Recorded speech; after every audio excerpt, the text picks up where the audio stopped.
Hello guys, welcome to my channel. आज video से हम फार्मास्यूटिक्स 1 स्टार्ट करने जा रहे हैं। ये बी फार्मेसी फर्स्ट सेमेस्टर का एक सब्जेक्ट है जो हम आज स्टार्ट करेंगे। ठीक है, टोटल 5 यूनिट्स होती हैं एक सब्जेक्ट में। आज यूनिट 1 है जो हम स्टार्ट करेंगे। यूनिट 1 के अंदर टोटल 4 चैप्टर आते हैं। ठीक है, और कोशिश करेंगे कि सभी चैप्टर्स एक ही बार में हो जाएँ। ओके, तो बेसिक इंट्रोडक्शन है। पहला चैप्टर क्या है? हिस्टोरिकल बैकग्राउंड और डेवलपमेंट ऑफ फार्मेसी। इसमें हम फार्मेसी के बारे में पढ़ेंगे कि फार्मेसी का बैकग्राउंड क्या था, पहले के जो लोग थे अगर बीमार पड़ते थे तो किस टाइप की वो दवाइयाँ वगैरह लेते थे, और धीरे धीरे कैसे डेवलपमेंट हुई है हमारी। और चैप्टर 2 में पढ़ेंगे हम डोजेस फॉर्म्स के बारे में भी, कौन कौन सी डोजेज़ हैं जो उसकी अलग अलग फॉर्म्स में आती हैं, जैसे कि आप कैप्सूल्स लेते हो, टैबलेट्स लेते हो, सिरप्स हैं, ये सब कुछ हम पढ़ेंगे सेकेंड चैप्टर में। थर्ड चैप्टर में पढ़ेंगे हम प्रिस्क्रिप्शन के बारे में। जब डॉक्टर के पास जाते हैं वो प्रिस्क्रिप्शन देता है ना, उसके बारे में पढ़ेंगे। फोर्थ चैप्टर हमारा पॉस्टोलॉजी। ओके, ये थी आपकी बेसिक इंट्रोडक्शन। ठीक है, और आगे हम अभी स्टार्ट करते हैं। फर्स्ट टॉपिक है हमारा historical background and development of pharmacy. ठीक है, इसका ये टॉपिक का नाम है। और फार्मेसी से मतलब क्या है? What is pharmacy? सपोज़ कीजिए अगर कोई बंदा बीमार होता है, ठीक है, तो सबसे पहले वो डॉक्टर के पास जाता है। डॉक्टर साहब मुझे ये प्रॉब्लम है, तो डॉक्टर साहब उसे सारा देखते हैं भी क्या दिक्कत है जो वगैरह, उससे फिर एक स्लिप पे ऊपर लिख के देते हैं कि ये मेडिसिन वगैरह ले लो। तो जब वो स्लिप लेकर, जो वो स्लिप है ना, उसको कहते हैं प्रिस्क्रिप्शन। जब वो पेशेंट वो प्रिस्क्रिप्शन लेकर किसी दुकान पे जाता है और उससे कहता है कि मुझे दवाई दे दो, ठीक है, वो होती है फार्मेसी। वो फार्मेसी स्टोर में जाता है, वहाँ फार्मासिस्ट होता है जो उसे उस प्रिस्क्रिप्शन के अकॉर्डिंग दवाई देता है। ठीक है, तो फार्मेसी क्या है? Pharmacy comes from a Greek word Pharmacon. ठीक है, ये ग्रीक वर्ड फार्माकॉन से बना है, जिसका मतलब क्या होता है? ड्रग और मेडिसिन। ठीक है, इसकी डेफिनेशन क्या है? The art and science of preparing and dispensing drugs and medicine. जो पहले के ज़माने थे ना, वहाँ पे मेडिसिन को बनाने का काम भी फार्मासिस्ट ही करते थे। कि जैसे वो चूरन हो गए या गोली वगैरह देते थे ना बना के, वो सारी डोजेज़ वगैरह को देखने का काम भी फार्मासिस्ट का होता था। अभी तो खैर मैन्युफैक्चरिंग कंपनीज आ गई हैं, यूनिट डोजेज आ गई हैं, वो सारा कुछ कंपनी बनाकर ही बेचते हैं। अभी सिर्फ डिस्पेंस करने का काम होता है। ठीक है, बट ये याद रखना कि पहले प्रिपेयर भी वो करते थे, डिस्पेंस भी वही करते थे। ठीक है, दोनों डेफिनेशन में लिख सकते हो। दूसरी क्या है? ये health care profession dealing with the study, identification, preparation, safety and efficacy of pharmaceutical drug. जो सेकंड डेफिनेशन है ना, इसमें क्या कहना चाहते हैं कि ये कि हेल्थ केयर का वो प्रोफेशन जो फार्मेसी की स्टडी, ड्रग्स की जो स्टडी करनी है, उनको आइडेंटिफाई करना कौन सी ड्रग किस पर्पज़ के लिए है, उनको प्रिपेयर करना कौन से मेथड से प्रिपेयर होगी। ठीक है, उसकी सेफ्टी क्या है, उसकी एफिकेसी क्या है। सेफ्टी का मतलब होता है कि अगर कोई मेडिसिन हम बना रहे हैं तो वो किसी के अंदर है कोई साइड इफेक्ट वगैरह तो नहीं दे रही। ठीक है, और एफिकेसी का मतलब होता है कि जो हम मेडिसिन दे रहे हैं क्या वो उस पेशेंट को असर हो रही है, उसका जो तकलीफ़ है उसको दूर कर पा रही है वो मेडिसिन। ठीक है, उसको एफिकेसी कहते हैं। ठीक है, तो जो सेकंड डेफिनेशन है ना, ये ज़्यादा अच्छी है। जो अगर पेपर में आए तो सेकंड डेफिनेशन कोशिश करना कि तुम्हें सेकंड डेफिनेशन याद हो जाए। ठीक है, आगे चलते हैं। इसका क्या है? फार्माकॉन ग्रीक वर्ड है, ड्रग और मेडिसिन। ठीक है, प्लस फार्मासिस्ट। फार्मासिस्ट कौन होता है? An expert who prepare and dispenses the medicine. ठीक है, हम अभी ऊपर पढ़ा है। ठीक है, इसका काम क्या होता है? जो हमारी मेडिसिन को डिस्पेंस करने का काम है फार्मासिस्ट का। तो अगर ये होगा तो हमारे पास सेफ़ और इफ़ेक्टिव मेडिसिन होगी जो कि हम पेशेंट को दे सकते हैं। ठीक है, मेन काम क्या है? अभी पेशेंट को रिलीफ मिले। और सिंपल क्या होता है इसका? बाउल ऑफ हाइजिया और एंड रॉड स्नेक ऑफ एक्लिपस। ये क्या चीज़ है मैं दिखाता हूँ आपको। ये ना एक ऐसा बाउल होता है, ठीक है, नीचे एक स्टैंड सा होता है और इस पर ना सांप लिपटा होता है। ठीक है, ये होता है, ये फार्मेसी का सिंबल है। ठीक है, बाउल ऑफ हाइजिया कौन है? Daughter of Asclepius. ठीक है, एक्लिपियस का मतलब होता है पोषण, हाइजीन और हीलिंग। ठीक है, और रॉड क्या है? जो रॉड है या स्नेक है इसके ऊपर, वो है Greek God of medicine, healing. Greek में इसको गॉड है ना जो हीलिंग का गॉड है, उसको एक्लिपियस कहते हैं। उसका साइन है ये स्नेक या रॉड। ठीक है, रॉड या स्नेक दोनों को मान सकते हो। ठीक है, ये हमारा फार्मेसी का सिंबल। जैसे डॉक्टर्स का होता है ना वो 2 सांपों वाला, ठीक है, वैसे फार्मेसी का होता है 1 सांप वाला। ठीक है जी, आगे हमारा हिस्टोरिकल पाथवे। अभी तक हमने जो पढ़ा, अभी देखेंगे फार्मेसी पहले के ज़माने में कैसी थी, ठीक है। अगर हम एंशिएंट एरा की बात करें, वो 1600 AD की बात कर रहे हैं, ठीक है। उसके बाद एम्पेरिक एरा आता है 1600 और 1940s की बात हो रही है। फिर इंडस्ट्रियलाइजेशन एरा आता है जिसमें 1940s और 1970 की बात है। फिर पेशेंट केयर एरा आता है जिसमें 1970 के से लेकर आज तक की बात होगी, ठीक है। उसके बाद आता है जेनेटिक इंजीनियरिंग, क्योंकि अभी टेक्नोलॉजी बहुत ज़्यादा एडवांस हो चुकी है, तो जेनेटिक इंजीनियरिंग कर रहे हैं हम, जीन्स में ही चेंजेस कर रहे हैं, तो जो लोगों में बीमारी हो रही है ना, वो हो ही ना, वो पैदा ही ना हो, ठीक है। तो इसके ग्लोबल माइलस्टोन्स क्या हैं, क्या क्या की चीज़ें हैं जो आपको याद रखनी है, वो हैं फर्स्ट फादर ऑफ फार्मेसी किसको माना जाता है, वो है प्रोफेसर विलियम प्रॉक्टर जूनियर, ठीक है। ये नाम याद रखना है, father of pharmacy professor William Procter junior. उन्होंने फार्मेसी को एडवांस करने के लिए एफर्ट्स किए थे, ठीक है, in the empiric era. Empiric era का मतलब क्या है, 1600 से लेकर 1940 तक।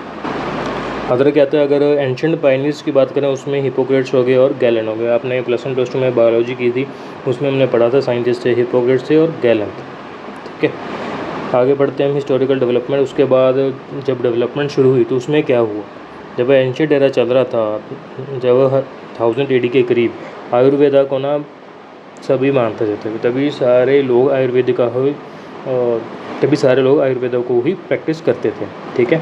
और जो फादर ऑफ आयुर्वेदा वो किसे माना जाता है, वो है चरका, ठीक है। ये नाम भी याद रखना, वैसे आप फार्माकोग्नोसी में आगे पढ़ोगे, अभी याद रखना कर सकते हो। फादर ऑफ आयुर्वेदा कौन है, चरका, ठीक है। उन्होंने एक बुक लिखी थी कि चरक संहिता, ये दोनों चीज़ें याद रखना। चरका फादर ऑफ आयुर्वेदा, बुक कौन सी है, चरक संहिता, उन्हीं के नाम से बुक है। इसमें उन्होंने ना 340 प्लांट्स के बारे में बताया था और 200 एनिमल्स के बारे में बताया था, ठीक है। कई दवाइयाँ ऐसी थी जो एनिमल से भी लेते थे, ठीक है, और 340 प्लांट से लेते थे। उसके बाद आया हमारे पास हॉस्पिटल कंसेप्ट। इसमें वेल डेवलप्ड हो गया था जब किंग अशोका का राज था। अशोका का राज था 226 BC में, तब हमारे पास हॉस्पिटल का कंसेप्ट आना शुरू हो गया था, ठीक है। उसके बाद 1664 में पहला जनरल हॉस्पिटल बनाया गया था, कहाँ पे, चेन्नई में, ठीक है। इंडिया के रिलेटेड बातें हैं, इन्हें याद रखना। चेन्नई में सबसे पहले हॉस्पिटल बनाया गया था 1664 में। उसके बाद 1824 एंड 1843 में क्या होता है, लंदन फार्माकोपिया आता है। 1824 में लंदन फार्माकोपिया आता है इंडिया में, ठीक है। और उसे जब ट्रांसलेट करते हैं 1843 में उसे हिंदी में ट्रांसलेट किया जाता है। 1824 में क्या होता है, लंदन का फार्माकोपिया इंडिया में आता है। 1843 में क्या होता है, उसे ट्रांसलेट करते हैं हिंदी में, ठीक है। दोनों चीज़ें याद रखना। उसके बाद 1840 है, वहाँ पे गोवा मेडिकल कॉलेज को बनाया जाता है पंजिम गोवा में, ठीक है। वहाँ पे एजुकेशन देनी स्टार्ट की जाती है। कॉलेज स्टार्ट कौन करता है, वो पोर्टुगीज़ करते हैं स्टार्ट 1842 में, ठीक है। उसके बाद है 1844 जब बंगाल फार्माकोपिया आया था। फार्माकोपिया क्या है, फार्माकोपिया में सभी ड्रग्स के बारे में डिटेल लिखी हुई है, भी कौन सी ड्रग का क्या यूज़ है, क्या कंपोजिशन है उसकी, किस चीज़ से बनी है, क्या उसका बायोलॉजिकल सोर्स है, और किस चीज़ में मिलाने से एक नया प्रोडक्ट बनाया जा सकता है, ठीक है। और क्या इसके साइड इफेक्ट हो सकते हैं। जो भी ड्रग्स की इन्फॉर्मेशन होती है ना, वो एक बुक में स्टोर करी गई है, उसे कहते हैं फार्माकोपिया। सबसे पहले जो इंडिया में फार्माकोपिया था, ब्रिटिश ऑक्युपाइड इंडिया की अगर बात करें, तब बंगाल फार्माकोपिया आया था 1844। उसके बाद है 1870 एंड 1874, इसमें फर्स्ट लिसेंशिएट एग्ज़ाम हुआ था फॉर केमिस्ट एंड ड्रगिस्ट। जो केमिस्ट हैं, जो BA फार्मासिस्ट, जो आप अभी स्टडी कर रहे हो ना, इसके बाद आप क्या बनोगे, केमिस्ट या ड्रगिस्ट ही बनोगे, ठीक है। जहाँ कोई बंदा जॉब करेगा, कई लोग अपने केमिस्ट की शॉप खोलेंगे, ठीक है। लेकिन आपका प्रोफेशन क्या होगा, आप फार्मासिस्ट बनोगे, ठीक है। मेन चीज़ ये है। उसके लिए एक एग्ज़ाम हुआ था जिसे मद्रास मेडिकल कॉलेज में करवाया गया था, ठीक है। इसमें जो अभी कई बच्चे डिप्लोमा करते हैं ना, 2 साल का डिप्लोमा, आप लोग तो चलो डिग्री कर रहे हो 4 साल की, कई डिप्लोमा करते हैं ना, वो 1874 में स्टार्ट हुआ था इसी एग्ज़ाम के बाद, ठीक है। 1870 में एग्ज़ाम हुआ था और 1874 में 2 ईयर डिप्लोमा स्टार्ट हुआ था, ठीक है। आगे चलते हैं। 1881 की बात है, जब जो इन्हें ना पहले कंपाउंडर्स कहते थे। अगर आप अपने दादी वगैरह से पूछोगे ना, ठीक है, तो उनके ज़माने में ना इन्हें फार्मासिस्ट नहीं कहते थे, वो कहते थे कंपाउंडर है। एक डॉक्टर होता था और कंपाउंडर होता था, ठीक है। तब ना formal training of compounders Bengal में स्टार्ट की गई थी, ठीक है, 1881 में।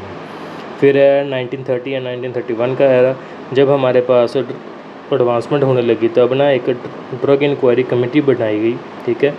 Under the commission of R N Chopra. Colonel R N Chopra उस कमेटी के हेड थे। उन्होंने एक कमेटी बनाई थी, ड्रग इंक्वायरी कमेटी, जो कि बाकी चीज़ों के बारे में रिसर्च करेगी, कौन सी ड्रग्स के ऊपर रिसर्च करेगी। और उसकी रिपोर्ट में क्या कहा, उन्होंने कहा कि there was no recognized profession of pharmacy in India. उन्होंने कहा कि इंडिया में फार्मेसी का कोई भी एक स्ट्रिक्ट प्रोफेशन नहीं है, ठीक है। इसे कोई भी रैंडम व्यक्ति भी, अगर चाहे रैंडम बंदा भी फार्मेसी कर सकता, कहे भी मुझे कंपाउंडर बनना है तो वो कंपाउंडर बन सकता था, ठीक है। जस्ट थोड़े दिन की वो ट्रेनिंग लेगा डॉक्टर के पास या किसी और कंपाउंडर के पास, ठीक है, तो उसे कंपाउंडिंग करने की इजाज़त होगी, ठीक है। इसके मतलब रेगुलेशन नहीं थी फार्मेसी की इंडिया में, ठीक है। तो ये उन्होंने रिपोर्ट में कहा। तो आगे क्या होता है, 1935 और 1936 में एक यूनाइटेड प्रोविंस फार्मास्यूटिकल एसोसिएशन बनती है, ठीक है, जिसको बाद में इंडियन फार्मास्यूटिकल एसोसिएशन का नाम दिया जाता है, ठीक है, 1936 में। उसके बाद 1937 इसमें प्रोफेसर एम एल श्रॉफ होते हैं। He was known as the father of Indian pharmacy. ये आप याद रखना, प्रोफेसर एम एल श्रॉफ हैं जो इंडियन फार्मेसी के फादर हैं, ठीक है। अभी हमने पीछे वर्ल्ड का किया था कि फादर ऑफ फार्मेसी कौन था, फादर ऑफ फार्मेसी जो कि वर्ल्ड के हैं, वो कौन थे, प्रोफेसर विलियम प्रॉक्टर जूनियर, ठीक है। ये याद रखना, ये वर्ल्ड की बात हो रही है। अगर कोई इंडिया का पूछे फादर ऑफ इंडियन फार्मेसी, वो है प्रोफेसर एम एल श्रॉफ। उन्होंने फर्स्ट टाइम बी फार्म की डिग्री को इंट्रोड्यूस किया था, जो अभी आप कर रहे हो ना, इसको इंट्रोड्यूस करने वाले कौन है, प्रोफेसर एम एल श्रॉफ। तभी इन्होंने ना 3 साल की डिग्री को इंट्रोड्यूस किया था, बट गवर्नमेंट ने इसे चेंज करके 4 ईयर्स की कर दी, ठीक है। कोर्स कहाँ पे स्टार्ट किया था इन्होंने, बनारस हिंदू यूनिवर्सिटी, जो कि यूपी में है, ठीक है।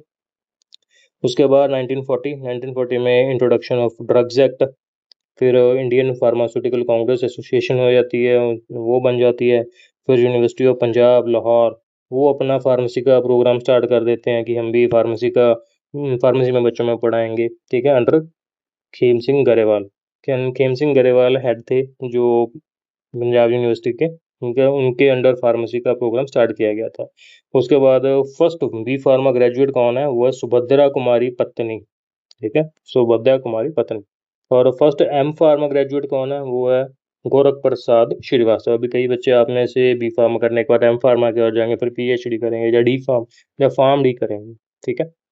तो आगे चलते हैं, आगे 1943 जहाँ पे एम फार्म को स्टार्ट किया गया था, ये भी बनारस हिंदू यूनिवर्सिटी में ही स्टार्ट हुई थी। किन्होंने किया था, same professor M L Shroff. इन्होंने बी फार्मा स्टार्ट करी है, इन्होंने ही एम फार्म स्टार्ट किया। उसके बाद क्या आता है, जब 1945 में फार्मेसी बिल आता है, फार्मेसी बिल को इंट्रोड्यूस किया जाता है, ठीक है। और इस बिल के बाद 1946 में हम इंडियन फार्माकोपिया लिस्ट जारी करते हैं। इससे पहले तक क्या था, कोई भी लिस्ट आती है, जो फार्माकोपिया का मतलब मैं समझा चुका हूँ, जिसमें ड्रग्स के बारे में इंफॉर्मेशन होती है। इससे पहले यूएसए का फार्माकोपिया आ गया था, ब्रिटिश का आ गया था, ठीक है।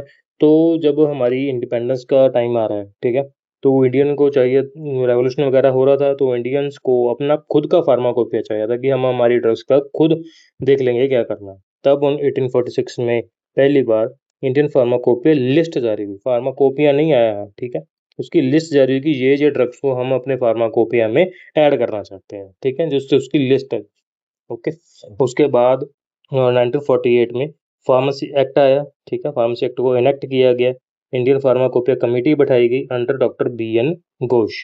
बी एन घोष ने इस कमेटी को हेड किया था, जो कि फार्माकोपिया को बनाएगी, ठीक है। 1946 में क्या हुआ था, लिस्ट आई थी भी, ये ड्रग्स को हम ऐड करेंगे। 1948 में क्या हुआ, कमेटी बनी जिसके ऊपर जिम्मेवारी थी कि फार्माकोपिया को बनाना, ठीक है। और फिर क्या होता है, 1949 में फार्मेसी काउंसिल ऑफ इंडिया बनाई जाती है, जो पीसीआईएम आज जहाँ रजिस्ट्रेशन होती है ना सभी फार्मासिस्ट की, ठीक है, वो बनाई गई। उसके बाद 1955 में, ये इंपॉर्टेंट है, इसमें हमारा first edition of Indian pharmacopoeia को पब्लिश किया गया। ये याद रखना, हमारा पहला फार्माकोपिया का एडिशन कब आया था, 1955 को आया था, ठीक है। उसको फर्स्ट पीएचडी इन फार्मेसी किसने की थी, शिव बिहारी लाल, ओके। ये चीज़ें चाहे याद मत रखना कि किसने बी फार्म पहले की थी, एम फार्म या पीएचडी, बस ये याद रखना 1955 में फर्स्ट एडिशन आया था हमारा इंडियन फार्माकोपिया का, इट इज़ मोस्ट इम्पॉर्टेंट।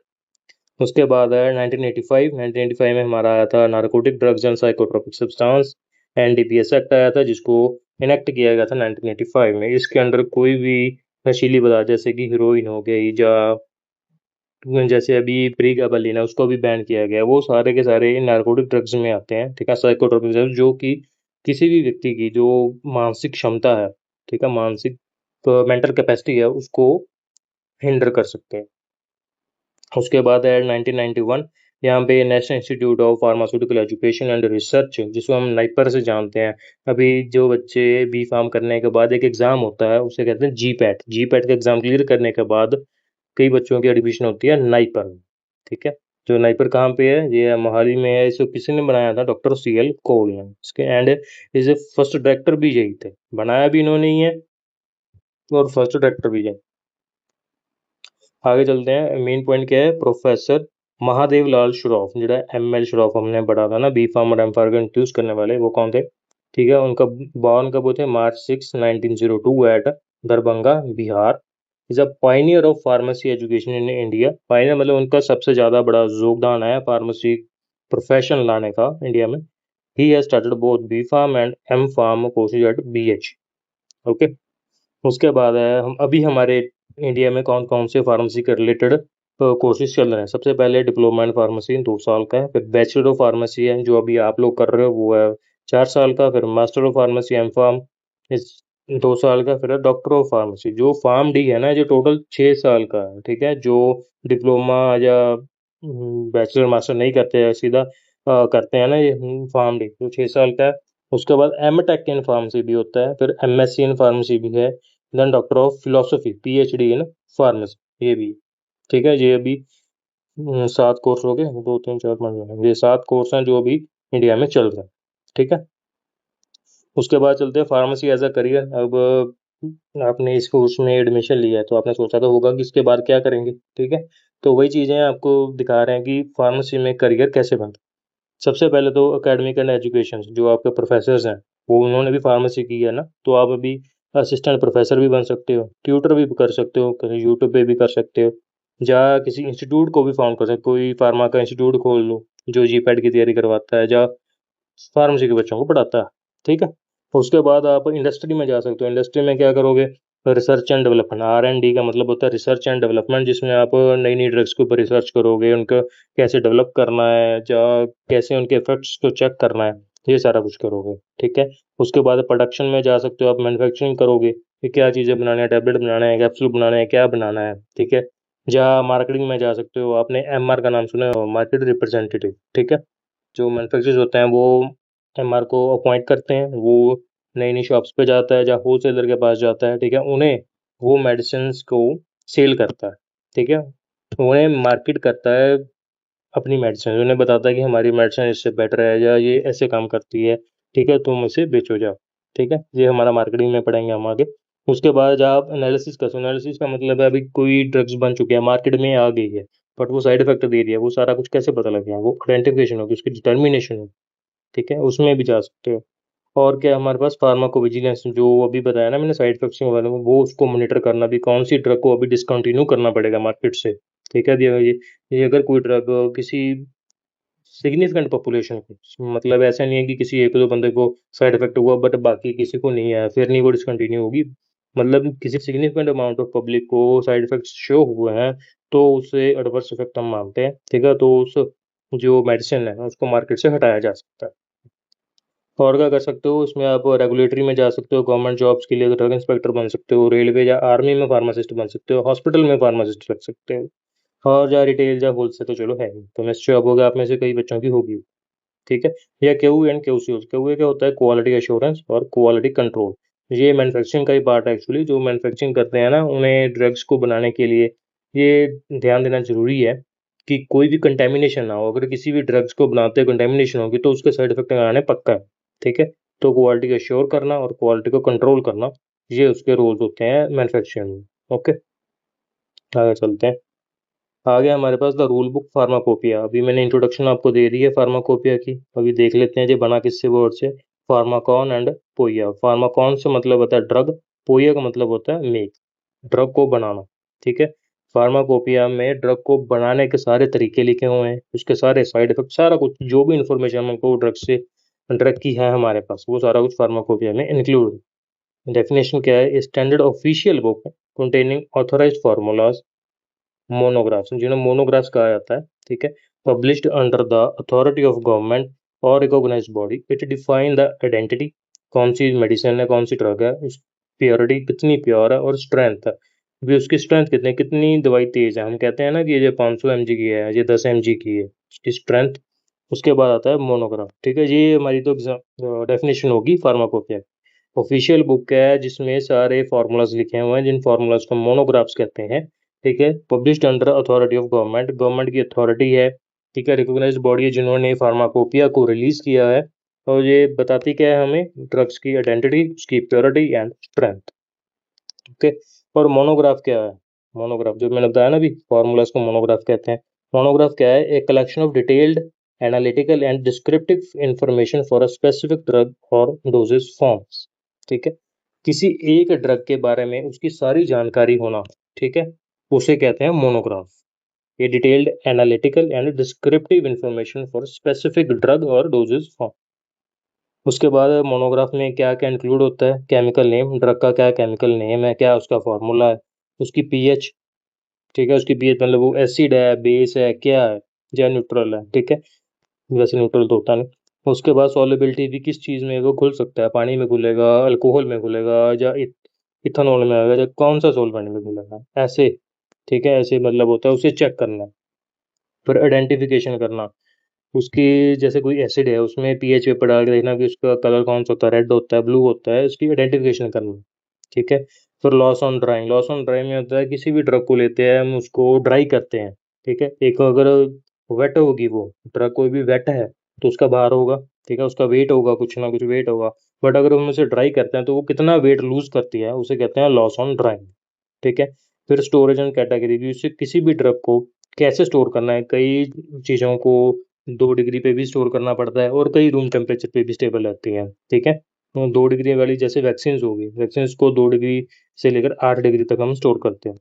फिर कौन सी कैटेगरी में आता है वो, कौन सी जो कार्डियोवास्कुलर में आता है, या एंटी कन्वल्सेंट है, या कौन सी है वो ड्रग, ओके। उसके बाद डोज, तो जैसे भी पैरासीटामोल है वो 500 mg की भी आती है, 650 mg की भी आती है, डोलो होती है ना 650, उसकी डोज।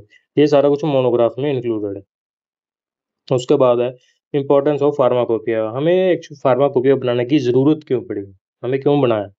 वो सबसे पहले तो maintain the drug quality and uniformity across the markets, ठीक है।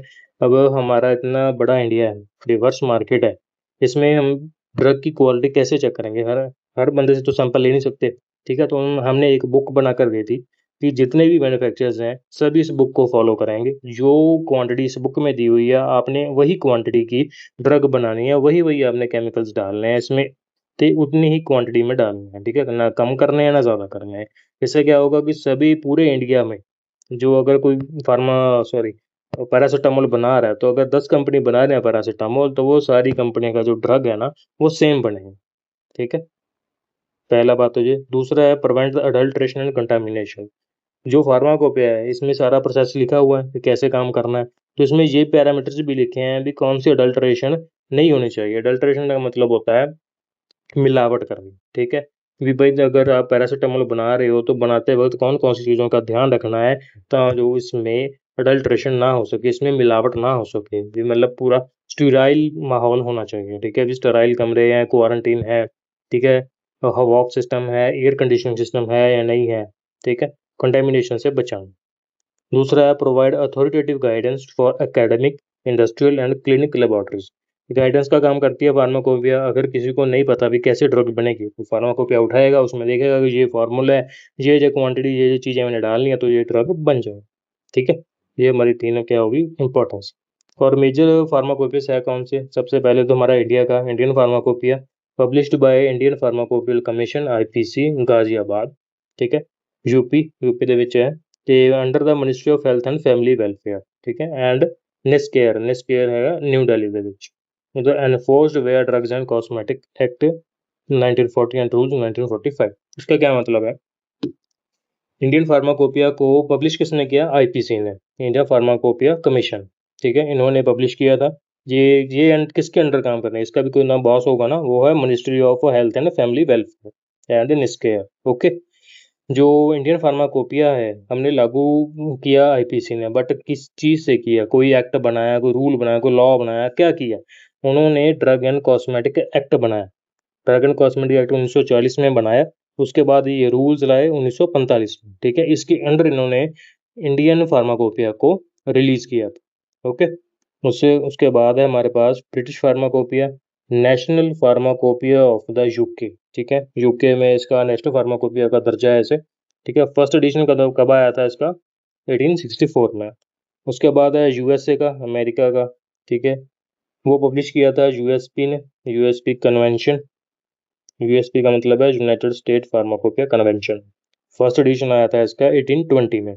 उसके बाद आया European pharmacopoeia and extra pharmacopoeia, ठीक है।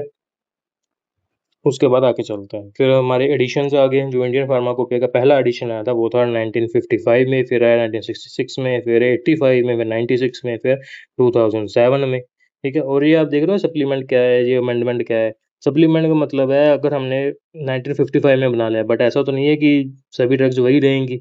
अभी कोई नई ड्रग्स भी डिस्कवर हो सकते हैं, कोई नई खोज भी तो हो सकती है। तो 1966 में, सॉरी 1960 में 2 वॉल्यूम्स और ऐड किए गए थे, जिसमें 986 मोनोग्राफ्स ऐड किए गए थे। 986 मतलब 986 नई ड्रग्स को ऐड किया गया था, ठीक है।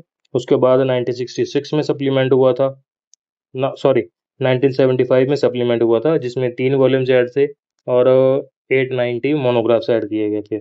और अमेंडन का मतलब होता है किसी भी चीज़ को अमेंड करना। अमेंड मतलब चेंज करना। अगर कोई पहले से एग्जिस्टिंग ड्रग है, उसका कोई साइड इफेक्ट आ रहा है, ठीक है, तो उसे कोई चेंज भी तो करेंगे ना, क्योंकि अगर बाकी सारे मैन्युफैक्चरर्स हैं वो तो उसी को रेफरेंस मान के दवाई बना रहे हैं, ड्रग बना रहे हैं। अगर उस प्रोसेस से साइड इफेक्ट्स आ रहे हैं तो उस प्रोसेस को चेंज भी तो करना पड़ेगा। तो अगर जो जो चेंजेस किए हैं वो फार्माकोपिया में भी चेंज होंगे, तो जो अगर नए मैन्युफैक्चरर्स आ रहे हैं वो सेम गलती ना करें, वो जो नया प्रोसीजर आ चुका है उसके अकॉर्डिंग ड्रग को बनाएं, ठीक है। वो अमेंडमेंट हुए थे, ठीक है। ये सारी चीज़ें आपको सारे नहीं याद करने, बस 2-3 याद कर लो मेन मेन। उसके बाद आया ब्रिटिश फार्माकोपिया। ये कब आया था? फर्स्ट आया था एडिशन 1864 में, फिर 67 में, 85, 98, 14, फिर 1932, 1948, 1953, 58, 63, 68, ठीक है। तो ये हमारा फर्स्ट चैप्टर यहाँ पे कंप्लीट होता है, ठीक है। आगे चलते हैं। आगे हमारे पास chapter second, dosages form. Dosages form से क्या मतलब है कि कौन कौन सी ड्रग्स को हम कौन सी फॉर्म्स में बेच सकते हैं या कंज्यूम करते हैं, ठीक है। सबसे पहले introduction to doses forms. Number पहले कंपोजिशन। एक होता है एपीआई। एपीआई का मतलब होता है active pharmaceutical ingredient, okay. Active pharmaceutical ingredient, इसका मतलब है वो मेन सब्सटेंस जो बॉडी के अंदर जाके हमें इफेक्ट देगा, ठीक है। अगर किसी का सर दर्द हो रहा है, अगर उसने डोलो खाई है, ठीक है, तो उसको डोलो में क्या है ऐसा जो उसका सर दर्द ठीक करेगा? वो है एपीआई। एपीआई मतलब एक्टिव फार्मास्यूटिकल इंग्रेडिएंट है। वो कौन सा है? पैरासीटामोल। पैरासीटामोल है जो बंदे की बॉडी में जाएगा, उसका सर दर्द ठीक करेगा, ठीक है। उसे कहते हैं एक्टिव फार्मास्यूटिकल इंग्रेडिएंट। क्या होता है ये? The bio active chemical component responsible for therapeutic, diagnostic and preventive actions, ठीक है। इससे थेराप्यूटिक इफेक्ट, जैसे हमने डोलो का याद किया, हम एग्जांपल दी मैंने, कई चीज़ों का डायग्नोस्टिक के लिए भी होता है, ठीक है। कोई मेडिसिन दी जाती है, उससे डायग्नोस्टिक भी किया जाता है। उसके बाद है प्रिवेंटिव एक्शंस के लिए। प्रिवेंटिव जैसे न्यूट्रास्यूटिकल्स हैं, अभी विटामिन B12 खाते हैं, ठीक है, ताकि मेमोरी शार्प रहे, मेमोरी डिग्रेड ना हो। बायोटिन खाते हैं ताकि बाल ना झड़े, ठीक है। वो हो गए प्रिवेंटिव एक्शन हो गए। हमारा ऊपर क्या था, हम डोजेस फॉर्म बनती कैसे? सबसे पहले तो इसमें एपीआई मिलाना होता है। एपीआई मेन चीज़ है हमारा जो इफेक्ट देगा। उसके बाद होता है एक्सीपिएंट। अब सीधा पैरासीटामोल तो ली नहीं जा सकती, ठीक है। पैरासीटामोल में और चीज़ें एडिटिव किया जाता है, जैसे कि बाइंडर्स हो गए, फ्लेवर्स हो गए। अभी इसको टेस्ट है, अगर किसी ड्रग का टेस्ट खराब है या स्मेल खराब है तो उसको फ्लेवर देना पड़ेगा, ठीक है। उसको मास्क करना पड़ेगा, ठीक है। ये सारी चीज़ें यूज़ करना। और प्रिजर्वेटिव डालना। प्रिजर्वेटिव मतलब अगर कोई भी मेडिसिन बना रहे हैं, ज़्यादा टाइम समय के लिए हमने स्टोर करके रखना है, तो उसमें प्रिजर्वेटिव डालना पड़ेगा। प्रिजर्वेटिव का काम होता है उस ड्रग की शेल्फ लाइफ को बढ़ाना, मतलब उस ड्रग को वो खराब नहीं होने देता, डिग्रेड नहीं होने देता, ठीक है। इन सभी चीज़ों को मिलाने के बाद हमारे पास फाइनल डोजेस फॉर्म बनती है, जिसे हम फिनिश्ड मेडिसिन कहते हैं, जैसे कि टैबलेट हो गया या सिरप हो, ओके। और एक्सीपिएंट क्या होते हैं? एपीआई तो आपने समझ लिया, मेन चीज़ जो इफेक्ट देगी। एक्सीपिएंट जो इस एपीआई के अलावा चीज़ें डालते हैं वो इनर्ट एडिटिव्स होते हैं। इनर्ट मतलब उनका कोई इफेक्ट नहीं होता, जस्ट ड्रग को एक फॉर्म देने के लिए हम एक्सिपिएंट्स को ऐड करते हैं। जैसे कि उसको सोलुबलाइज करना है, ओके, सोलुबलाइज करना है या किसी लिक्विड है उसमें सस्पेंड करना है या थिकन करना है, प्रिजर्व करना है या इमल्सिफाई मॉडिफाई या फिजिकल फॉर्म। अभी पैरासीटामोल है, ठीक है, ऐसे ड्रग्स पड़ी है, ओके, ठीक है। अब उसमें बाइंडर्स वगैरह डालते हैं, प्रिजर्वेटिव डालते हैं, एडिटिव्स डालते हैं, सारा कुछ डालते हैं। उसके बाद एक रिजल्ट की एक टैबलेट बन के आती है जिसको एक पेशेंट कंज्यूम करता है, okay. The choice of excipient determine the final physical state. अभी एक्सिपिएंट की चॉइस पे डिपेंड करता है। अगर आपने बाइंडर्स ज़्यादा डाल रहे हैं या पाउडर्स वगैरह ज़्यादा डाल दिए या एडिटिव्स ज़्यादा डाल दिए तो अभी कहाँ इतनी सी बनना था टैबलेट, अगर ज़्यादा सारा कुछ डाल लिया तो बड़ी सारी टैबलेट बन गई वो, ठीक है, तो कंज्यूम करना मुश्किल हो जाएगा, ठीक है। तो ये जो भी इन्फॉर्मेशन हम पढ़ रहे हैं ना, ये सब भी फार्माकोपिया पे इंक्लूड है। फार्माकोपिया में एपीआई भी है और एक्सिपिएंट भी है। अभी कौन सा एक्सिपिएंट किस ड्रग के लिए यूज़ करना। उसके बाद हमारे पास need for dosages form. Dosages form हमें चाहिए क्यों? अगर पहले के ज़माने में जो चूर्ण वगैरह देते थे तो वैसे ही चलता रहता, हमें न्यू फॉर्म्स की क्यों ज़रूरत पड़ी? पिछली बात को समझो। अगर पहले के ज़माने में चूर्ण चलते थे, वो चाहते थे कि वैद्य के पास वो चूर्ण या गोली बना के दे देता था। कभी वो गोली इतनी सी बन गई, कभी वो बड़ी बन गई, कभी फिर इतनी सी बन गई, ठीक है। तो वो जो डोज है ना, डोज की यूनिफॉर्मिटी नहीं रहेगी। किसी में अगर छोटी गोली बन गई तो उसमें कम डोज जाएगी, बड़ी गोली बन गई उसमें ज़्यादा डोज चली जाएगी। अंडर डोज और ओवर डोज का खतरा रहता है, ठीक है। और अगर पाउडर वगैरह देते हो तो वो पाउडर का पता नहीं चलता कितना लेना है। एक चम्मच में ले रहे हो, कई एक चम्मच में ज़्यादा भर के भी ले लेते हैं, कोई कम लेते हैं, ठीक है। तो एक्यूरेट डोजिंग नहीं हो पाती। इसके लिए हमने डोसेज फॉर्म्स को इंट्रोड्यूस किया। अभी हम ना सारी चीज़ों को ख़त्म करके टैबलेट्स बना देते हैं, ठीक है। एक टैबलेट सुबह खानी है, एक खानी है शाम को, ठीक है। और दोनों टैबलेट में जो भी मेडिसिन है वो कांस्टेंट है, ठीक है, यूनिफॉर्म है। मतलब एक टैबलेट में अगर 500 mg पैरासीटामोल है तो दूसरी टैबलेट में ही 500 mg ही है, ठीक है। तो एक्यूरेट डोजिंग के लिए किया हमने, इंश्योर द रिप्रोड्यूसिबिलिटी, बारी-बारी मेडिसिन्स को बना सकते हैं और यूनिफॉर्म डोज डिलीवरी। फिर प्रोटेक्शन के लिए, अगर पाउडर खुले में पड़ा है, उस पे माइक्रो ऑर्गेनिज़्म भी पैदा हो सकते हैं, मॉइस्चर के कारण वो खराब भी हो सकता है, ठीक है।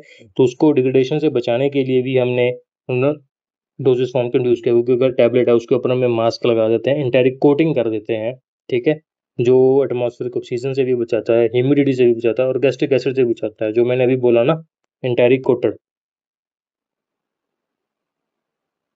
एंटेरिक कोटेड जो टैबलेट्स होती हैं ना, इनका मेन पर्पस होता है, जैसे हमने कोई मेडिसिन ली, हमारे पेट में HCl है, ठीक है, उसमें वो डिग्रेड हो जाएगा और मेडिसिन हमारे ब्लड स्ट्रीम में चली जाएगी। बट जो मेडिसिन, जो कोई ड्रग HCl में खराब हो जाती है, मतलब जल्दी ही डिग्रेड हो जाती है कि वो हमारे ब्लड स्ट्रीम तक पहुंच ही नहीं पाती, उसके लिए हमें एंटेरिक कोटिंग करनी पड़ती है। उस ड्रग के ऊपर हम कोटिंग करते हैं, जो अगर हमारे HCl में जाएगी तो वो कोटिंग निकल जाएगी, कोटिंग खराब हो जाएगी, बट जो ड्रग है वो बच जाएगी। वो ड्रग आगे चली जाएगी हमारे स्मॉल इंटेस्टाइन में, वहां से वो ब्लड स्ट्रीम में एब्जॉर्ब हो जाएगी, ठीक है। तो इसका काम हो गया प्रोटेक्शन का। आगे चलते हैं, आ गया है हमारे पास ऑर्गेनोलेप्टिक मास्किंग। ऑर्गेनोलेप्टिक मास्किंग का मतलब होता है जो हमारे फिजिकल कैरेक्टरिस्टिक्स हैं, जैसे कि उसका टेस्ट नहीं अच्छा, टेस्ट को कवर करना है, उसका स्मेल नहीं अच्छी, फाउल ऑर्डर्स है, ठीक है, या देखने में सुंदर नहीं है, अच्छी सी गोली नहीं है, एक ऐसी उबड़ खाबड़ सी गोली दे दें आपको, एक ऐसी दे दें, ठीक है। तो ये सब चीज़ों को लिए है। उसके बाद हमारे पास targeted insertion, allow the application into the body cavities और ओरिफिस। Example suppositories. हमारे पास डोसेज फॉर्म्स में सपोजिटरीज भी होते हैं। सपोजिटरीज हो गया जो कि ना हमारी कैविटीज में लगती है, ठीक है, जैसे कि वजाइना हो गया, ठीक है। पैसरीज, सपोजिटरीज एंड पैसरीज होते हैं जो कि वजाइना में इंट्रोड्यूस किए जाते हैं, जो कि लोकल एक्शन देती है, ठीक है। ये सब हम आगे पढ़ेंगे। उसके बाद है control release. Control release enable the sustained और delayed action in the systemic circulations. Control release tablets form से होती हैं, इसमें हम ऐसी कोटिंग करते हैं जो कि ड्रग को धीरे धीरे डिग्रेड होने देती है, ठीक है। एक तो हमने सिंपल ड्रग दे दी, वो पेट में गई और HCl में सीधा डिग्रेड होगी सारी, ओवरडोज का केस हो गया है तो। बट हमें चाहिए कि वो ड्रग धीरे धीरे अपना एक्शन शो करे, धीरे धीरे ड्रग को रिलीज कर दो, उसके हम ऊपर हम कोटिंग कर देते हैं, ठीक है। फिर से वो सस्टेन्ड और डिलेड एक्शन देती है, ठीक है, वो धीरे धीरे ड्रग ब्लड स्ट्रीम में जाती है। उसके बाद है हमारे पास classification of dosages forms. Dosages forms classify करते हैं सबसे पहले फिजिकल स्टेट के बारे में। जैसे हमारे पास सॉलिड हो सकती है, लिक्विड हो सकती है, सेमी सॉलिड हो सकती है, गैसेस हो सकती है। सॉलिड में जैसे टैबलेट्स हो गए, कैप्सूल्स हो गए। लिक्विड में आपके सिरप हो गया। सेमी सॉलिड में जो क्रीम्स होगी, ऑइंटमेंट्स हो गए, टूथपेस्ट हो गया। ठीक है। और गैसियस में जैसे कि वो मूव की स्प्रे आती है ना, जेल, वॉलेनी जेल की स्प्रे होगी, या मूव की स्प्रे। ठीक है। या नेजल वाले हो गए, जो इनहेलर यूज करते हैं, जैसे अस्थमा वगैरह हो। ठीक है। वन बाय वन बढ़ते हैं। और सॉलिड में क्या है, यूनिट। यूनिट का मतलब होता है एक। एक से मतलब एक टैबलेट खाना है या एक कैप्सूल लेना है। ठीक है, एक गोली। ठीक है। और बल्क से मतलब है इंटरनल पाउडर्स हो गए, या ग्रैन्यूल्स हो गए, या छोटे छोटे ग्रैन्यूल्स हो गए। ठीक है। उसको खाते हैं, वो हो गया बल्क में। अगर हमने एक गोली खानी है, वो हो गया यूनिट डोजेस फॉर्म। ठीक है। यूनिट डोजेस फॉर्म में टैबलेट्स हो गए, कैप्सूल्स हो गए, पिल्स हो गए। और बल्क वालों में हो गए हमारे पाउडर्स हो गए, ग्रैन्यूल्स हो गए। ठीक है। और एक्सटर्नल वालों में हो गए डस्टिंग पाउडर्स हो गए, डेंट्रीफाइसिस हो गए, स्नफ्स हो गए। स्नफ्स होते हैं कुछ दवाइयाँ जो कि नाक के थ्रू खींची जाती हैं। ठीक है। जो डेंटिफ्राइज हो गए, जो दांतों के लिए होते हैं। डस्टिंग पाउडर्स हो गए। ठीक है। उसके बाद है हमारे पास लिक्विड्स। लिक्विड्स में आते हैं दो, एक होता है मोनोफेजिक, एक होता है बाईफेजिक। मोनोफेजिक का मतलब होता है जैसे कि सॉरी, सपोज करो ये बॉटल है। ठीक है। इसमें कोई लिक्विड भरा हुआ है, ये हो गया हमारा मोनोफेज। सिर्फ एक ही टाइप का लिक्विड है, only one type of liquid. ठीक है, उसको कहते हैं मोनोफेजिक। जैसे इसमें वाटर है, तो ये हो गया मोनोफेजिक। और अगर इसी में हम ऑयल डाल दें, ऑयल के ड्रॉपलेट्स डाल दें। ठीक है। ये जो मैं राउंड वाले बना रहा हूँ ना, ये हम ऑयल डाल दें, ऑयल। ठीक है। तो इसमें दो फेज हो गए, एक हो गया वाटर फेज, एक हो गया ऑयल फेज। तो अभी ये क्या है, बाईफेजिक। समझ गए? मोनोफेजिक और बाईफेजिक में क्या फर्क है? मोनोफेजिक हो गया जब अकेला वाटर था, और जब वाटर एंड ऑयल दोनों आ गए तो हो गया बाईफेजिक। ठीक है। मोनोफेजिक में क्या आते हैं, सिरप्स हो गए, एलेक्सर। और एक्सटर्नली अगर बात करें तो लोशंस हो गए या लिनीमेंट्स हो गए। फिर बायोफिजिक आते हैं, इसमें इमल्शन एंड सस्पेंशन दो ही टाइप्स हैं, याद रखनी। उसके बाद है सेमी सॉलिड। सेमी सॉलिड में इंटरनली हम यूज़ करते हैं सपोजिटरीज और पेसरीज, जो कि वेजाइना में इंट्रोड्यूस की जाती हैं, बॉडी की कैविटीज में इंट्रोड्यूस की जाती हैं। फिर आता है एक्सटर्नल, जिसमें ऑइंटमेंट्स आ गई, क्रीम्स आ गई, पेस्ट आ गई, जेल आ गई। फिर आ गया हमारे पास गैसियस। गैसियस में आते हैं एरोसोल्स। ठीक है, जैसे कि परफ्यूम वगैरह यूज़ करते हैं ना, मूव होगी, इनहेलेशन हो गए, स्प्रेज हो गए। ठीक है। ये तो थी हमारी फिजिकल स्टेट के अकॉर्डिंग क्लासिफिकेशन। ठीक है। आगे चलते हैं। आगे हमारा classification by the route and site of administration, कि अगर हमने किसी मेडिसिन को किसी स्पेसिफिक जगह पर ही पहुंचाना है, कि हमारे बाजू में दर्द हो रहा है, तो जो मेडिसिन है सीधा बाजू के दर्द को ही ठीक करे, आगे और किसी जगह में ना जाए। ठीक है। उसके अकॉर्डिंग देखो, पहले है ओरल रूट। ओरल रूट जो हम अपने माउथ से खाते हैं, टैबलेट लेते हैं, सिरप खाते हैं, सॉरी सिरप पीते हैं, कैप्सूल लेते हैं। सस्पेंशन हो गए, जिसमें सिरप हो गया, या इमल्शन हो गए।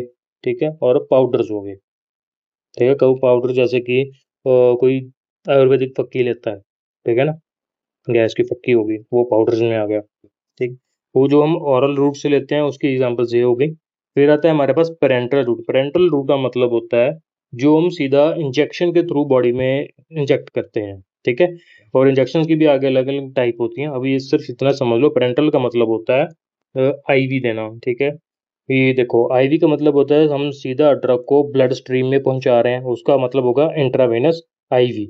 और फिर होता है इंट्रामस्कुलर, जब हम मसल में लगाते हैं। मसल में कौन से लगते हैं, जैसे कि डायबिटीज वाले हो गए। उसके बाद है सबक्यूटेनियस, ये एससी कहते हैं इसे। फिर आगे इंट्रा कार्डियक, जो सीधा हार्ट में लगते हैं। और इंट्राडर्मल, जो स्किन में लगते हैं। ठीक है। ये जो इंजेक्शन के क्वाली सॉरी क्लासिफिकेशन है, वो सारी पेरेंटल के अंदर आ गई। जो हम टैबलेट्स कैप्सूल्स हैं, वो सारी ओरल के अंदर आ गई। उसके बाद है जो हम बाहर स्किन के ऊपर अप्लाई करते हैं, उसे कहते हैं टॉपिकल। टॉपिकल फॉर्मुलेशंस होती हैं, जैसे creams, ointment, paste, lotions, gels या ट्रांसडर्मल पैचेस। इनको हम सीधा स्किन पे अप्लाई करते हैं। ओके। फिर आता है हमारे पास ऑप्थेल्मिक। ऑप्थेल्मिक का मतलब होता है आइस, आंखें। जो इसमें आ गए आई ड्रॉप्स आ गए, या इसकी भी ऑइंटमेंट्स आते हैं, कई ट्यूब्स आते हैं जो आंखों में लगाई जाती हैं, या आई लोशंस हो गए। कई कैप्सूल भी हैं, जो कैप्सूल के अंदर मटेरियल होता है ना, वो आंखों में डाला जाता है। ठीक है। ये सारी ऑप्थेल्मिक प्रेपरेशंस में आ गई। उसके बाद हमारे पास नेजल्स। नेजल से समझ लो, नेजल ड्रॉप्स हो गए, स्प्रे हो गए, स्नफ हो गए, एरोसोल्स हो गए, जो कि नाक के थ्रू यूज किए जाते हैं। फिर आ गया ऑटिक। ऑटिक का मतलब होता है ईयर, कान, जो में कान में डालते हैं। ईयर ड्रॉप्स हो गए, ईयर पाउडर हो गए। फिर आता है हमारे पास रेक्टल और विजाइनल। रेक्टल और विजाइनल में यूज़ करते हैं स्पोजिटरीज, एनामास, पेसरीज, डूशेस। एनामास किस लिए यूज़ करते हैं? तो जो जो स्टूल है ना उसको निकालने में आसानी हो सके, ठीक है। मोस्टली एज अ लैक्सेटिव काम करते हैं, पेट साफ हो जाए, तो अगर सिंपल लैंग्वेज में क्या। आगे चलते हैं। आगे हमारे पास है detailed breakdown of doses form. सबसे पहले सॉलिड डोजेज फॉर्म की बात करेंगे। इसमें सबसे यूनिट डोजेज फॉर्म। यूनिट का मतलब होता है कोई एक चीज़ हमने खाना है, मतलब एक टैबलेट खाना है या एक कैप्सूल खाना है या एक चम्मच भर के हमने सिरप खाना है, ठीक है। इसमें एक चीज़ है। यूनिट डोजेज फॉर्म में क्या है? सबसे पहले tablet. Solid dosage form prepared by compression और moulding containing the API and excipient. API हो गया एक्टिव फार्मास्यूटिकल इंग्रेडिएंट, जो कि मेन इफेक्ट लाएगा। एक्सिपिएंट जो उस रॉ ड्रग है ना हमारे पास, उसको फाइनल फॉर्म तक पहुंचाने वाला कौन है? एक्सिपिएंट, ठीक है। इसको बनाते कैसे? कंप्रेशन करके मशीन होती है, उसमें पाउडर जो बनाना है वो डाल देते हैं, उसके बाद उसको प्रेस कर देते हैं, वो पाउडर टैबलेट में कन्वर्ट हो जाता है, ठीक है। जैसे कि पैरासिटामोल हो गया, डोलो 650 हो गया। उसके बाद हमारे पास कैप्सूल। कैप्सूल में आगे जो आपने देखे होंगे ना हार्ड जिलेटिन के कैप्सूल, एक सॉफ्ट जिलेटिन। ये देखो, एक तो ये सिंगल कैप्सूल होता है, ठीक है, इसमें कोई भी यहाँ पे कट वगैरह नहीं होता। एक ऐसा कैप्सूल होता है सर, ये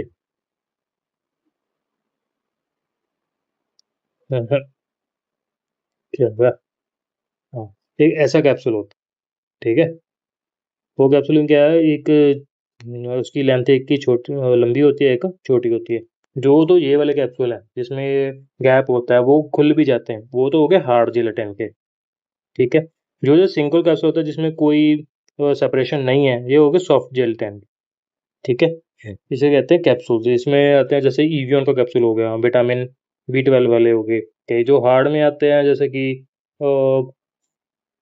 बी कम्प्लेक्स का हो गया, बी कम्प्लेक्स के कैप्सूल्स हो गए, या नहीं सॉरी बी कम्प्लेक्स नहीं, एंटीबायोटिक्स हो गए। कई एंटीबायोटिक्स हैं जो हार्ड जिलेटिन में आते हैं, ठीक है। वो आ जाए, जो बी कम्प्लेक्स है वो तो सॉफ्ट जिलेटिन होता है, ठीक है। तो समझ गए कैप्सूल क्या चीज़ है। तो कैप्सूल में आता है ड्रग इनक्लोज इन हार्ड और soft soluble shell made up of gelatin. जो जो शेल्स है ना जो प्लास्टिक की बने होते हैं, ये प्लास्टिक नहीं होती एक्चुअली, ये जिलेटिन होती है, ठीक है। तो एग्जाम्पल क्या है? बिक्लोसिस और एग्लो, ठीक है। जो जो जेलेटिन है ये कहाँ से मिलती है? ये मिलती है एनिमल सोर्सेज से, उनकी बोन से, उनकी स्किन से, उनके ऑर्गन से, ठीक है। कोई भी कैप्सूल हो वो नॉन वेजिटेरियन से ही बनता है, नॉन वेजिटेरियन सोर्स से ही है उसका। कोई भी कैप्सूल हो, चाहे हार्ड है चाहे सॉफ्ट है, दुनिया में जितने भी कैप्सूल हैं वो सारे जिलेटिन के बने हुए हैं, ठीक है।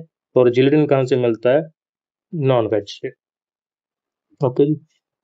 आगे है हमारे पास पिल्स। पिल्स में आते हैं स्मॉल स्फेरिकल या compressed masses for oral injection, जैसे कि ओरल कॉन्ट्रासेप्टिव्स हो गई, ठीक है, जो कि प्रेगनेंसी को इंड्यूस होने से रोकते हैं, उन्हें हम ओरल कॉन्ट्रासेप्टिव्स कहते हैं, ठीक है। पिल्स दी जाती हैं, ठीक है। उसके बाद हो गए लोजेंसीज, जैसे कि medicated solid intended to dissolve slowly in mouth for the local throat action. जैसे कि गला दुखने लगता है सर्दी में, ठीक है, गले में खराश हुआ था ना, विक्स की गोली खाओ, किचकिच दूर करो, वो हो गए लोजेंसीज, ओके जी। उसके बाद है बल्क सॉलिड डोजेज फॉर्म। ये हो गए थे हमारे यूनिट के। अभी बल्क में करेंगे, इसमें फाइन पाउडर्स। फाइन पाउडर्स हैं जो कि aggregates of dry and finally divided particles. जैसे कि एक पाउडर है, ठीक है, उसके छोटे छोटे पार्टिकल्स को मिलके बनाया, जैसे हम वो बताया ना आयुर्वेदिक की फक्की लेते हैं कई लोग, ठीक है, वो चीज़ है। उसके बाद हो गया हमारा ग्रेन्यूल्स, जो कि effervescent granules, aggregate of the powder particles. जो ये पाउडर पार्टिकल्स है ना, इसके छोटे से एग्रीगेट्स बन जाते हैं, ठीक है, ग्रुप बन जाता है एक्चुअली। और effects types combine the citric acid and sodium bicarbonate to release the carbon dioxide gas upon hydration, making sour and bitter taste. इसका क्या मतलब है? सिंपल एग्जांपल देता हूँ हाउस होल्ड में। जैसे इनो होता है ना, इनो तो सबने पिया होगा, ठीक है। इनो है ये, जो एफरवेसेंट ग्रेन्यूल्स, जो हम इनो की सैशे में जो ग्रेन्यूल्स होते हैं, अगर हम उसको हाइड्रेट करें, हाइड्रेट का मतलब होता है उसे पानी में डालें, तो उसमें से वो गैस से निकलती है ना, वो क्या है? वो कार्बन डाइऑक्साइड निकलती है। उसमें सोडियम बाइकार्बोनेट है और सिट्रिक एसिड है, जो कि दोनों कंबाइन होने के बाद कार्बन डाइऑक्साइड को रिलीज करते हैं। हाइड्रेशन क्या है? जब इनो में हम पानी डालते हैं, ठीक है, तभी एक सॉर और बिटर सा टेस्ट आता है, ठीक है। इसकी इनोवी एग्जाम्पल लिख सकते हो आप। और एग्जाम्पल होगी यूरल हो गया या अरिथ्रोमाइसिन ग्रेन्यूल हो गया, ठीक है, ये भी एग्जाम्पल्स। आगे हमारे पास डस्टिंग पाउडर जो कि एक्सटर्नली अप्लाई करते हैं हम स्किन के लिए to protect against mechanical friction और फंगल इरिटेशन, जैसे कि कैंडिड और फ्लूकोनासोल। जैसे कि आपने नाइसिल के होते हैं ना वो पाउडर जो गर्मी में लगते हैं, अभी एलर्जी वगैरह ना हो, उसमें कैंडिड वगैरह भी लिखा होता है, वो होते हैं हमारे पास डस्टिंग पाउडर, जिसको हम एक्सटर्नली अप्लाई करते हैं अपनी स्किन के ऊपर, ठीक है जी। कई मेडिकेटेड पाउडर्स भी होते हैं, जैसे कि फ्लूकोनाजोल हो गया, कैंडिड हो गया। आगे हमारे पास insufflations medicated powder deliver to into the body cavities. कई पाउडर्स होते हैं जो कि स्नफ किए जाते हैं नोज के थ्रू या सीधे खाए जाते हैं, ठीक है, थ्रोट के लिए या ईयर्स में डाले जाते हैं या वजाइना में, ठीक है, यूजिंग अ इंसफलेटर डिवाइस। उसके बाद आता है हमारे पास डेंटिफ्राइसिस। डेंटिफ्राइसिस डेंट से आप समझ सकते हो ये टूथ की बात हो रही है, ठीक है। Powder use with a brush और finger to cleanse the accessible tooth surfaces. इसमें एग्जांपल्स है दंत मंजन। जो मंजन करते हैं ना, उन्हें पता होगा वो पाउडर सा होता है, ब्रश के ऊपर पाउडर डालते हैं वो अपने दांत साफ करते हैं, ठीक है, उसे कहते हैं डेंटिफ्राइसिस। एग्जाम्पल क्या है, हमने वो दंत मंजन नहीं लिखना है, ठीक है, वो एग्जाम्पल है। फार्मेसी में आ गए हो, फार्मेसी की एग्जाम्पल्स लिखेंगे, वो है saccharin sodium tooth powder, okay. फिर है हमारे पास नफ्स जो हम नाक से लेते हैं, finely divided powders inhaled through nostrils for the localized decongestant और एंटीसेप्टिक एक्शन, तंबाकू स्नफ। उसके बाद है ईयर पाउडर्स जो कान में डालते हैं। और उसके बाद आ गया हमारे पास लिक्विड डोजेज फॉर्म्स, इसमें भी मोनोफेजिक। मोनोफेजिक में आ गया सिरप। सिरप में aqueous saturated solution of sucrose, okay, sucrose से बनते हैं। इंडियन फार्माकोपिया ने इंडियन फार्माकोपिया के अकॉर्डिंग हम 66.7% वेट बाय वेट सुक्रोज को ऐड कर सकते हैं, बट जो यूएसए का फार्माकोपिया कहता है वो कहता है हम 85% सुक्रोज को ऐड कर सकते हैं, ठीक है, बट हमने इंडिया की मान के चलेंगे। उसके बाद है एलिक्सर। एलिक्सर और सिरप में एक ही फर्क है कि सिरप में अल्कोहल नहीं होती और एलिक्सर में होती है। Elixir clear aromatic sweetened hydro alcoholic solution intended for oral use, okay, इसमें याद रखना अल्कोहल होती है। एग्जाम्पल है डाइजॉक्सिन एलिक्सर। उसके बाद है लिंकटस। लिंकटस क्या है, विस्कस है। विस्कस का मतलब होता है गाढ़ा है, ठीक है, जैसे शहद गाढ़ा होता है ना, गाढ़ा पानी।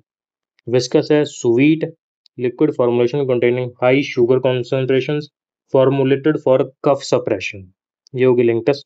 उसके बाद है drops concentrated liquid preparation administered in the small volumes where calibrated droppers, okay, drop जैसे हम आई ड्रॉप्स डालते हैं, जो हो गया एग्जाम्पल। उसके बाद है लिनीमेंट्स। लिनीमेंट्स भी एक अल्कोहलिक सॉल्यूशंस होते हैं जो कि apply to unbroken skin with friction and rubbing, never apply to broken और रॉ स्किन। जो लिनीमेंट्स है ना, वो स्किन के ऊपर अप्लाई किए जाते हैं इन्फेक्शन को खत्म करने के लिए, बट अगर कोई कट वगैरह लगा हो तो वहां पे नहीं अप्लाई करना। अगर अप्लाई करेंगे तो जो अल्कोहल है वो फिर लड़ेगा, ठीक है, तो वहां पे स्टिंग करेगा या बर्निंग इफेक्ट शो होगा। उसके बाद है हमारे पास गार्गल्स। गार्गल्स हो गए जो एक्वा सोल्यूशन होते हैं to treat and prevent infection in the nasopharynx और थ्रोट। अगर गले के खराश होता है ना, अगर कहते भी गर्म पानी में नमक डाल के गरारे कर लो, ठीक है, उसको कहते हैं गार्गल्स, गार्गल करना। Diluted with water, warm water before use. उसके बाद है माउथ वॉशेस जो aqua solution with pleasant taste and order use to cleanse and deodorize the oral cavity. कई लोग होते हैं जो ब्रश करने के बाद भी उनके मुंह से स्मेल आती है वगैरह, तो वो माउथ वॉशेस का यूज कर सकते हैं। जो माउथ ब्रश करने के बाद माउथ वॉशेस लेना है, ठीक है, उससे अपना जो ओरल कैविटी है उसको रिंस करना, उसको साफ कर, ठीक है। उसके बाद है थ्रोट पेंट। थ्रोट पेंट में आ गया viscous preparations commonly using a glycerin base applied directly to the mucosal surfaces of the throat, जैसे हो गया बिटाडिन पेंट, ओके जी। उसके बाद है हमारे पास कोलोडोडियंस। कोलोडियंस ये हो गए highly volatile solution of the pyroxylin nitrocellulose dissolved in ether and alcohol that dry to form a protective film on the skin। ये स्किन के ऊपर हम यूज करते हैं, स्किन के ऊपर अप्लाई करते हैं, ठीक है, और ये अल्कोहलिक है, ठीक है, ईथर एंड अल्कोहल है, तो हवा में वोलाटाइल उड़ जाएगा, ठीक है, उड़ने के बाद एक लेयर फॉर्म कर लेता है ऊपर स्किन के ऊपर एज अ प्रोटेक्टिव फिल्म।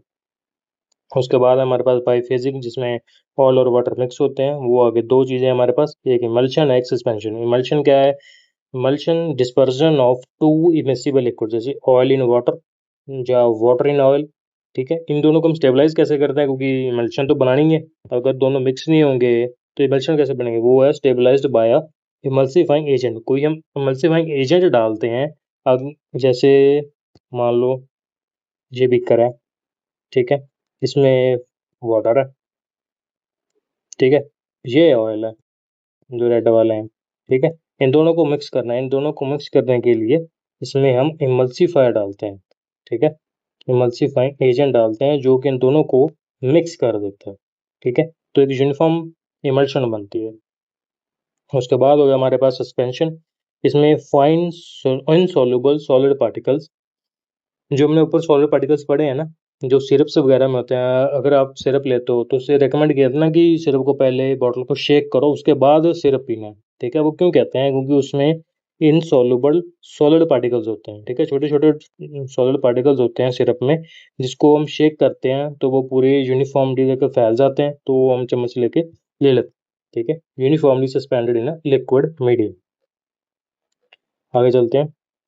आगे है हमारे पास semi solid dose form. Semi solid में है ऑइंटमेंट्स में semi solid preparations where active drug are blended into fatty oleaginous base, example salicylic acid ointment.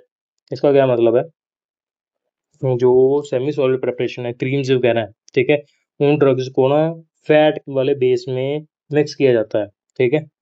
एक तो फैट वाला बेस लेते हैं, फैटी बेस लेते हैं, उसमें ड्रग्स को डालते हैं और एक्सीपेंट्स वगैरह डालते हैं, ठीक है, फ्लेवरिंग एजेंट, सॉरी फ्लेवरिंग नहीं, फ्रेगनेंस वगैरह डालते हैं, या और वाटर डालते हैं, ऑयल डालते हैं, फैटी बेस हो गया, ठीक है, ये सारा कुछ डाल के मिक्स करते हैं तो एक ऑइंटमेंट बनता है, जैसे कि सैलिसिलिक एसिड। जो सैलिसिलिक एसिड है ना, ये ऑइंटमेंट किसके लिए यूज होती है, वॉट्स के लिए। अगर किसी की स्किन पे छोटे छोटे व्हाइट व्हाइट दाने हो ना, तो उसे वॉट्स कहते हैं, उन वॉट्स को ठीक करने के लिए हम यूज करते हैं सैलिसिलिक एसिड ऑइंटमेंट। उसके बाद है क्रीम्स में आ गया viscous semi solid emulsion system, categorized as either oil in water और वाटर इन ऑयल क्रीम्स, ठीक है। जैसे क्रीम्स यूज करते हैं, कोल्ड क्रीम्स हो गए ना, जो सर्दी में यूज करते हैं ना, पॉन्ड्स की क्रीम या और कई यूज करते हैं, वो होती है वाटर इन ऑयल, मतलब वाटर कम होता है, ऑयल ज्यादा होता है, ठीक है। सर्दियों में स्किन ज्यादा ड्राई रहती है तो हम वाटर इन ऑयल को यूज करते हैं, तो जो हमारी जो स्किन है वो हाइड्रेट रहे, ठीक है। जो अब गर्मी आ जाती है, गर्मी में हम वो क्रीम नहीं लगा पाते तो सनस्क्रीन वगैरह लाते हैं, या और जो वैनिशिंग क्रीम्स लगाते हैं, वैनिशिंग क्रीम का मतलब है जिसमें ऑयल कम हो, वाटर ज्यादा हो, ठीक है, वो समर में यूज की जाती है, ठीक है। उन्हें कहते हैं semi solid emulsions, vanishing cream oil in water, और कोल्ड क्रीम्स होती हैं वाटर इन ऑयल, ये याद रखना। उसके बाद है पेस्ट, ये stiff solid rich preparation containing insoluble powders, example starch, zinc oxide, calcium carbonate, that offer the localized protective action, ठीक है, जैसे कि टूथपेस्ट हो गया, सिंपल। उसके बाद है gel, clear and transparent semi solid found by liquid entrapped within 3 dimensional polymeric cross linked matrix, जैसे कि वोल्टारिन जेल। आगे चलते हैं। आगे है specialized orifice formulation, suppositories and pessaries. Orifice का मतलब होता है जो हम बॉडी कैविटीज में डालते हैं, ठीक है। सपोजिटरीज मतलब मोल्डेड सॉलिड या सेमी सॉलिड डोजेस फॉर्म होती है, intended for insertion into body cavities where they melt, soften और dissolve at the body temperature, ठीक है। सुन, सपोजिटरीज का क्या चीज़ है, सपोजिटरीज ऐसी ड्रग की फॉर्मुलेशन है जिसको बॉडी की किसी भी कैविटीज में डाला जाता है, जैसे रेक्टल हो गया, नेजल हो गया, वजाइनल हो गया, या यूरेथ्रल हो गया, ठीक है। ये हमारी बॉडी कैविटीज है, इसमें डालते हैं, तो और ये अपना खुद बॉडी के टेम्परेचर के अकॉर्डिंग ये मेल्ट होना स्टार्ट हो जाती है, वहाँ पे मेल्ट होती है, सॉफ्ट होती है, और बॉडी टेम्परेचर पे ही ये डिजॉल्व हो जाती है, ठीक है। अगर रेक्टल रूट की बात करें, standardize suppositories for insertion into rectum, rectum में पोजिटरीज को इंसर्ट किया जाता है फॉर द लोकलाइज्ड एक्शन, अगर किसी को कॉन्स्टिपेशन है या और है, ठीक है, तो रेक्टल रूट में वो पोजिटरीज को डाली जाती है या अप्लाई की जाती है, ठीक है, तो जो कॉन्स्टिपेशन है वो ठीक हो जाती है। उसके वजह वजाइना में कोई इन्फेक्शन है तो पेसरीज यूज की जाती है। अगर स्पेशली पूछा जाए कि वजाइना के लिए कौन सी यूज होते हैं, तो होगा पेसरीज, अगर रेक्टल के लिए होगा तो स्पोजिटरीज हो गया, यूरेथ्रल के लिए हो गया बोगिस, ठीक है, उसका नाम है bougies, formulated for insertion into male and female urethra, okay. उसके बाद है नेजल के लिए अगर नेजल बोगिस, जो सीधा नाक में इंसर्ट की जाती है, और ईयर के लिए होगा ईयर कोन्स या ऑरिनेरिया, ऑरिनेरिया और ear cones design for ear canal. ये चीजें याद रखना, नाम याद रखने, स्पोजिटरीज हो गया रेक्टल के लिए, पेसरीज हो गया वेजाइनल के लिए, और यूरेथ्रल के लिए हो गया बोगिस, नेजल के लिए नेजल बोगिस, और ईयर के लिए हो गया ईयर कोन्स एंड ऑरिनेचिया। ये चीज़ें याद रखना, ठीक है। उसके बाद है ग्लिसरीन सपोजिटरी का फार्मूला भी है। ग्लिसरीन कितनी डालनी है, 91 ग्राम, सोडियम सिट्रेट 9 ग्राम, प्योरीफाइड वाटर डालना 5 ग्राम या 5 ml। ओके, टोटल कितना हो गया, 105 ग्राम। उसके बाद है ग्लिसरो जिलेटिन पेसरी, वो सपोजिटरी का फार्मूला था, ये पेसरी का है। जिलेटिन बीपी 7 ग्राम, ग्लिसरॉल बीपी 35 ग्राम, प्योरीफाइड वाटर 8 ग्राम, टोटल 50। अब मुझे ये बताओ, जो बीपी है ना, ये क्या है? बीपी का मतलब है ब्रिटिश फार्माकोपिया। ओके, ये ब्रिटिश फार्माकोपिया के अकॉर्डिंग बनाया गया पेसरिस को। ओके जी, ये हो गया, हमारे 2 चैप्टर हो गए हैं आज, ठीक है। टोटल 4 चैप्टर हैं। कोशिश तो ये थी कि चारों चैप्टर एक ही में हो जाएं, बट वीडियोस काफ़ी लंबी हो रही है, ठीक है। तो 2 पार्ट आएंगे इसके। अभी पहले पार्ट में हमने 2 चैप्टर्स कंप्लीट कर लिए हैं, ठीक है। अभी इन दोनों को, वीडियो को ध्यान से देखो, अगर कुछ नहीं समझ आया तो उसको दोबारा देखो, ठीक है। उसको अच्छे से कर लो, ठीक है। और ये आपके कंप्लीट नोट्स हैं, इसके बाहर कुछ नहीं आएगा एग्जाम्स में, ठीक है। कौन कौन सी मर्जी यूनिवर्सिटी का एग्जाम हो, जैसे पंजाब में है, हरियाणा में है, कोई भी है, ठीक है। सभी एग्जाम्स के लिए ये वैलिड है, ठीक है। तो हमने आज क्या किया, आज हमने बैकग्राउंड पढ़ा, उसके डेवलपमेंट के बारे में पढ़ा, हमने पढ़ा कि कौन से लोगों का क्या क्या कंट्रीब्यूशन रहा, ठीक है। जैसे कि वो शरॉफ साहब जिन्होंने बी फार्म और एम फार्म को ऐड किया था, ठीक है, उन्होंने स्टार्ट किया है ना हमारे पास तो, ठीक है। हमारे इंडिया के इंडियन फार्मेसी के फादर कौन है, वही है। और उसके बाद हमने डोसेज फॉर्म्स के बारे में पढ़ा, सारे रूट्स पढ़े, अभी कौन से होते हैं, ओरल रूट क्या है, ठीक है, रेक्टल क्या है, नेजल रूट क्या है, ईयर वाला क्या है, ऑटिक्स क्या है, ठीक है। ये सारा कुछ पढ़ा, अभी इनको ध्यान से पढ़ो, ठीक है। अगर कुछ ना समझ आए तो कमेंट में बता देना, मैं रिप्लाई कर दूँ। ओके जी, thank you very much for watching this video. Like, comment and share. ये न्यू चैनल है, अगर आप अपने साथ वालों से भी शेयर करेंगे तभी आगे वीडियोस ला पाऊंगा, क्योंकि मुझे भी मोटिवेशन है, ठीक है। Thank you very much.